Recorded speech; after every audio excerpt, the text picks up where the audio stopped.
Hello అండి అందరికీ. ఈరోజు నేను త్వరగా అయిపోయే lunch box recipe egg rice చేశానండి. ఎలా చేశానో చూపిస్తాను. వీడియోలోకి వెళ్ళిపోదాం రండి. ఎగ్ రైస్కి సరిపడగా ఆయిల్ వేసుకోవాలి. ఆయిల్ హీట్ అయ్యాక ఉల్లిపాయ ముక్కలు, పచ్చిమిరపకాయ ముక్కలు వేసుకోవాలి. ఇందులో రుచికి సరిపడా ఉప్పు వేసుకోవాలి. ఉప్పు వేసుకున్న తర్వాత ఉల్లిపాయలు బ్రౌన్ కలర్ వచ్చే వరకు ఫ్రై చేసుకోవాలి. ఇలా ఉల్లిపాయలు మొత్తం బ్రౌన్ కలర్ ఫ్రై చేసుకోవాలి. ఫ్రై అయిన తర్వాత పసుపు, కారం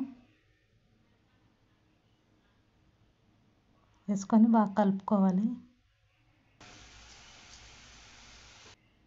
ఇప్పుడు పసుపు కారం బాగా ఫ్రై అయ్యాక ఇప్పుడు గుడ్లు వేసుకుందాం.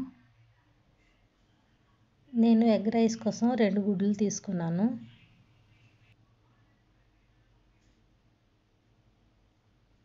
గుడ్లు వేసుకున్న తర్వాత దీన్ని కలుపుకోవాలి. పొరుట్లాగా గుడ్డు ఫ్రై అయిపోయిందండి. ఇప్పుడు అన్నం వేసుకోవాలి. అన్నం వేసుకొని బాగా కలుపుకోవాలి. ఎగ్ ఫ్రైడ్ రైస్ రెడీ అయిపోయిందండి.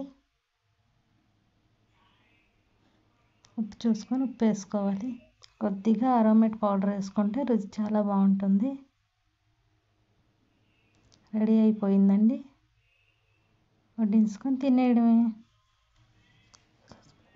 ఈ రెసిపీ మీకు నచ్చితే లైక్ చేయండి, షేర్ చేయండి, నా ఛానల్ని సబ్స్క్రైబ్ చేసుకోండి.